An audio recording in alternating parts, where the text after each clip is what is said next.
Bonjour à tous, bonjour à tous. Site Trading avec vous. Donc là, je vais revenir sur Bitcoin. J'ai pas fait de vidéo avant car c'était pas nécessaire. Je vous avais dit, le plus important dans le Bitcoin, c'était pour moi les 20 700. D'accord? Donc là, je vais revenir vers vous. Je vais reanalyser Bitcoin et je vais vous expliquer le scénario potentiel qui va potentiellement se réaliser. D'accord? Donc la cassure des 20 700, c'était la zone la plus importante. Ok. Je vous ai dit, si cette zone est fracturée, ça veut dire que cette distribution est valide. D'accord. Ça veut dire que là, l'UTAD est valide. Donc, on ne fera pas de plus haut ici. Déjà, la première chose que vous devez retenir. Donc, on est venu checker une partie de ce déséquilibre. Donc, on est venu checker la moitié de ce déséquilibre ici. Ok, on est venu checker la moitié de ce déséquilibre. Ici, on a une distribution qui s'est mise en place avec un BC1 UT, UTAD. À ce niveau-là, je vous ai dit, est-ce qu'il est terminé ou pas? D'accord. On verra si c'était soit un UT, soit un UTAD. Les, ici, 20 700 ne devaient pas être fracturés. Donc, ils ont été fracturés avec l'annonce de la Fed qui a accéléré donc la baisse, qui a provoqué cette baisse. Les mauvaises news au niveau du discours de Jérôme Powell.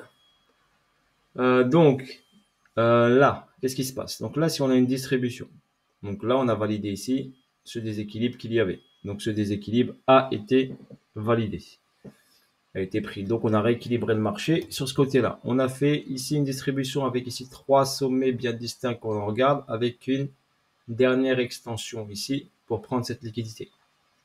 Le prix devait descendre. Et est-ce que c'était un UTAD ou un UT? Là, c'est validé, c'est bien l'UTAD. Donc, qu'est-ce qui va se passer? Donc, si j'ai une distribution comme celle-ci, d'accord, en distribution, je vais prendre mon petit stylet ici.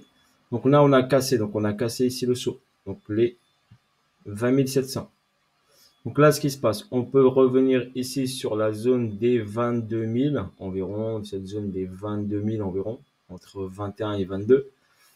Donc, on pourra faire ici une remontée, donc une dernière poussée tout à fait normale. Le marché, après avoir pris une liquidité, va devoir faire un petit sursaut haussier.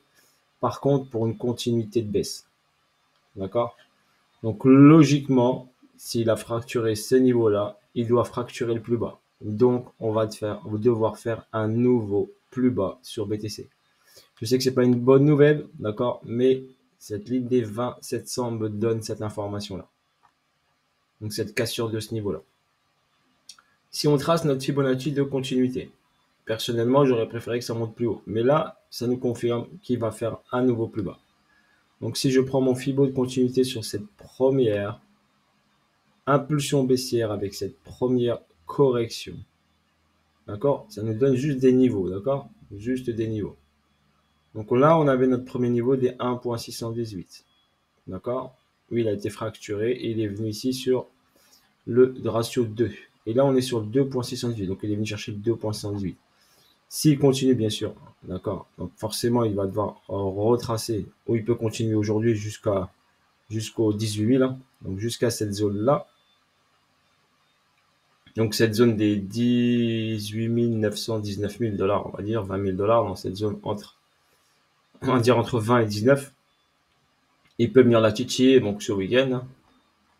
Ce week-end, et potentiellement, pourquoi pas, d'accord, derrière, il fera forcément une réaction haussière, ou bien on peut l'avoir, cette réaction, sur ce, vu qu'il a fait une bougie ici, potentiellement. Donc là, une bougie ici qui donne la direction du prix, donc on peut encore continuer à descendre. Donc potentiellement déjà aller chercher cette zone, peut-être rebondira forcément sur cette zone-là, ici, d'entre 19 et 20. Mais par contre, je verrai donc une hausse, allez, je vous dis jusqu'au 22 environ, entre 21 et 22, et derrière une continuité de baisse.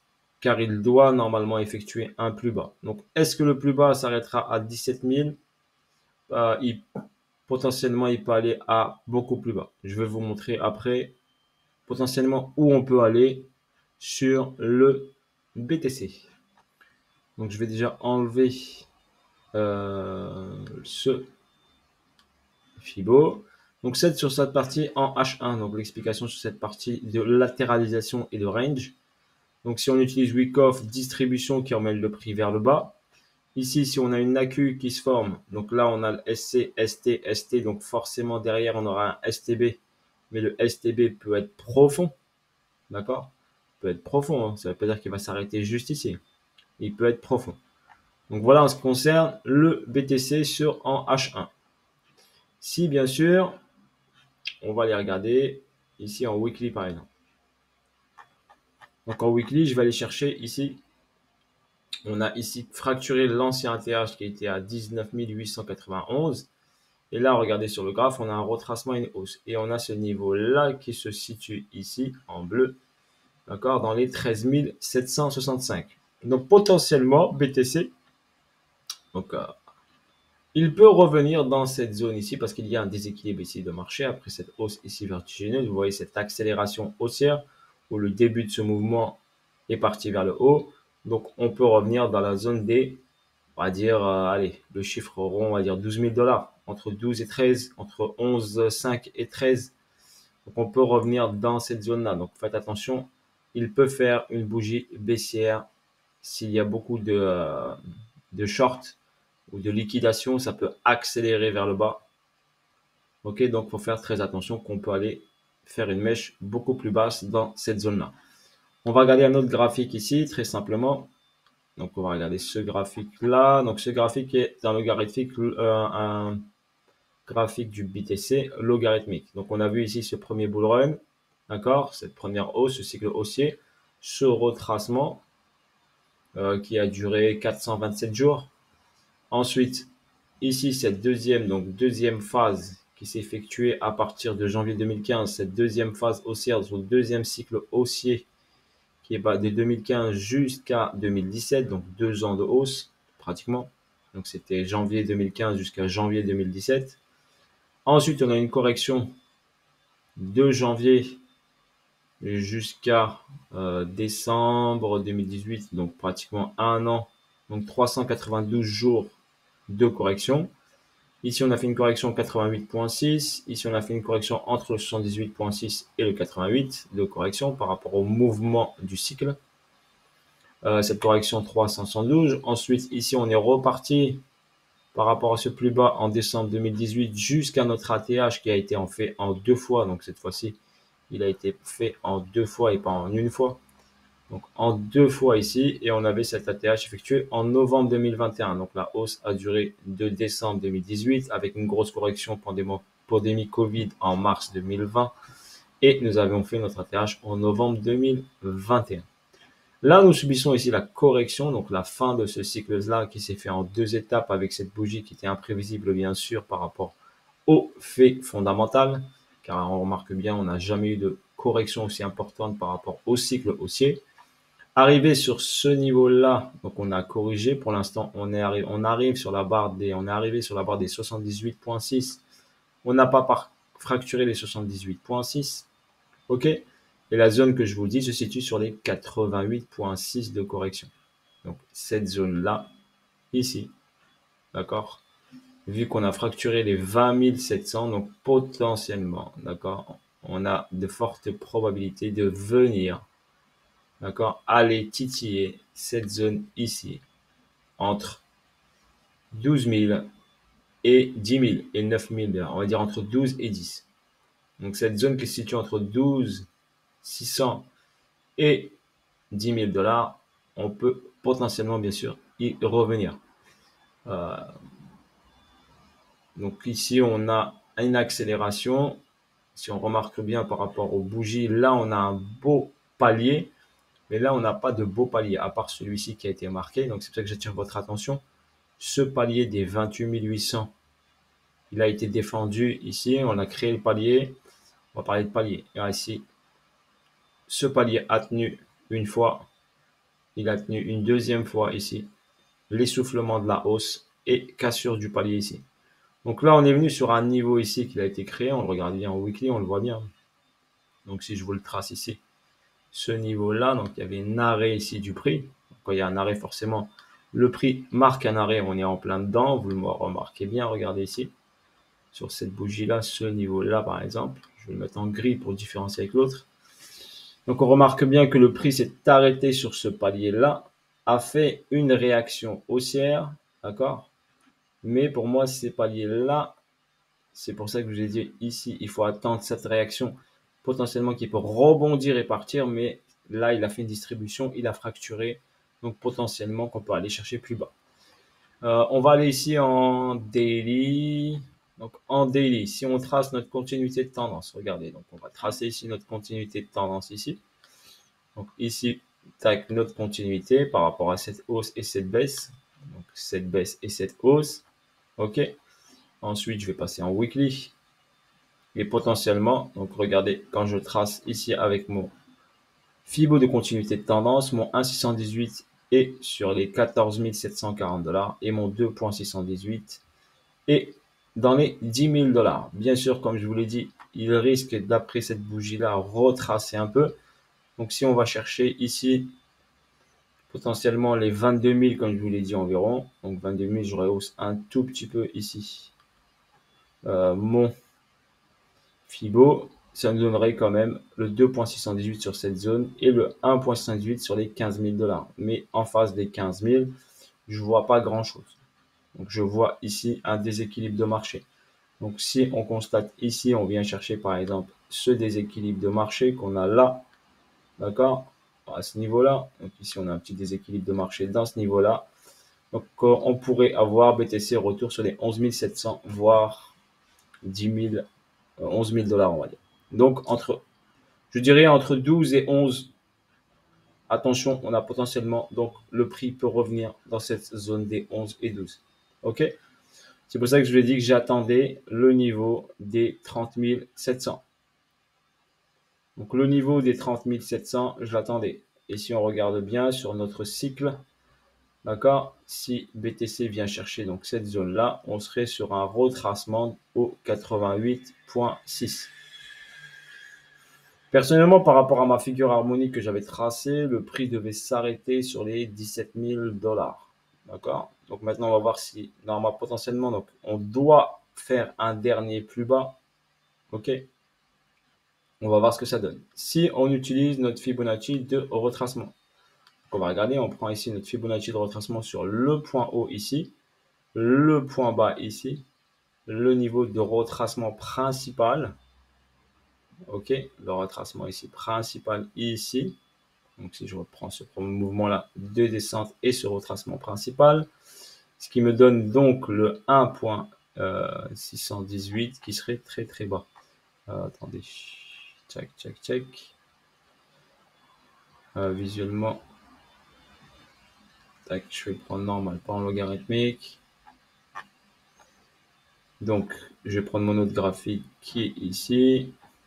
Donc, si on trace donc ce niveau, d'accord, on revient ici. Donc, première descente, premier gros retracement ici. D'accord, ça nous donnerait le 1,618 sur le niveau des, on va regarder ça, ça me donnerait un niveau ici négatif. Mais le x1, donc à 12 216 $ par rapport à cette descente et ce premier retracement. Déjà, c'est juste pour voir ici. Si je trace par rapport à cette première baisse et ce premier retracement, donc ce premier là, me donnerait le 1,518 à 7549 $. OK? Donc par rapport à la hausse principale, mais bon, ça c'est juste à titre indicatif. Donc si on regarde bien, notre première descente elle est là, le retracement il est là. Donc si on utilise bien sûr notre Fibonacci, ça nous donnerait potentiellement qu'on aille chercher la zone basse. Donc voilà ce que je peux vous dire sur le BTC. Donc j'attendais donc cette fracture des 20 700 que je vous avais dit en H1. Donc ce bloc, donc qu'est-ce qu'on a ici? On remarque ici une cassure de la structure. Donc c'est une structure mineure qui a été fracturée. Donc on a fracturé la structure mineure. On peut avoir une réaction haussière pour réintégrer la structure pour une continuité de baisse. C'est comme ça que s'effectue une distribution la plupart du temps. OK? Potentiellement, si bien sûr ici on a une accumulation de type week-off et on se fie à cette accumulation de type week-off, ça veut dire qu'on a un plus bas ici qui bien sûr pourrait être pris vu qu'on a cassé ça. Donc j'attendais personnellement une poussée plus importante, mais non, on n'a pas eu assez de force pour emmener le marché vers le haut. D'accord, on a fait une distribution avec des petites amplitudes. On remarque bien, l'amplitude est petite et pas assez importante sur ces sommets-là. Donc cette force acheteuse n'a pas été assez puissante. Donc je pense que les grosses institutions voudraient que le prix du BTC descende beaucoup plus bas que cette barre des 17 600 pour pouvoir potentiellement le racheter à un prix correct et potentiellement le holder pendant longtemps. Voilà, donc c'est l'opportunité pour eux, bien sûr, de faire descendre ce Bitcoin sur ce cycle-là. On l'a bien remarqué sur notre schématique logarithmique. D'accord. Donc potentiellement, s'ils le font descendre ici sur la zone, donc si on trace cette zone de cette correction Covid, donc on revient sur la correction Covid, donc elle est là, vous la voyez. Donc ça veut dire que le prix risque potentiellement de revenir dans cette zone ici où on a eu cette correction Covid qui est venue retester le plus bas ici de la correction de ce cycle. Donc on a eu le cycle, le dernier cycle ici baissier ici, cette correction baissière, l'intention de monter, le Covid hop est venu rechercher cette zone là et après hop. Donc bien sûr que l'opportunité des gens qui sont rentrés en mars 2020, ils achetaient n'importe quoi et ça partait vers le haut car ici on a eu une poussée, vous remarquez bien, logarithmique qui est pratiquement verticale. Donc forcément nous devons subir une correction. Donc après, logiquement, quand on regarde un graphique, on a l'accélération du prix qui démarre ici dès 10 000 $, 9 800. Donc c'est pour moi, ça reste quand même logique. Je pensais qu'on allait peut-être potentiellement repartir ici par rapport à ce niveau-là. Donc pour l'instant, c'est pas fracturé encore, mais là, ça sent pas bon. Donc ça sent la correction pour revenir sur ce niveau-là. Mais on n'oublie pas qu'ici, en monthly, weekly, le BTC reste haussier, n'oubliez pas. Donc, tant que ce niveau des 3800 n'est pas fracturé, qui a marqué ici ce point bas, d'accord, et ensuite l'autre point bas est ici. Donc, tant que ce niveau des 3000 n'est pas fracturé, la tendance reste haussière. Car le début de cette structure-là est démarré au 3800. Donc, si les 3800 ne sont jamais impactés, BTC reste haussier. Par contre, si on fracture 3800 sur BTC, ce qui paraît inimaginable bien sûr, nous passerons sur un cycle baissier qui durera longtemps. Voilà mon point de vue au niveau technique, au niveau trading. D'accord, je vous explique. Pour l'instant, les plus bas restent de plus en plus hauts. Donc, weekly, monthly, la tendance reste haussière. OK. Maintenant, il peut marquer un palier intermédiaire ici sur cette hausse avec une correction au 88,6 de retracement qui validerait bien sûr un BTC entre les 12 000 et 10 000 $. Vous devez garder ça en tête. D'accord? Ce n'est pas fait encore. Donc, ce n'est pas fait. Mais pour moi, il a fracturé les 20 700. Il doit faire un nouveau plus bas. Ce nouveau plus bas peut aller où? Comme je vous l'ai dit. Donc, là, je vous ai donné pour moi le potentiel, ok, le niveau potentiellement où le prix peut aller. D'accord? Il y a de fortes chances d'y aller. Voilà. Donc, au niveau weekly, je vous ai donné ce niveau-là. Donc, c'est pour moi la zone où il doit aller pour rebondir fortement. Donc, on peut aller dans cette zone-là. Il y en a qui disent les 15 000 $, mais moi, techniquement, mon graphique, d'accord? Techniquement, mon graphique me donne cette zone. Si je prends ici un graphique avec plus allégé, hein, plus allégé ici, vous remarquez bien ici. Donc, la zone ici intéressante des 12 000, elle est ici. Donc, cette zone-là. Donc, quand je regarde moi mon graphique, personnellement, donc je vois cette zone ici. Je vais enlever ça.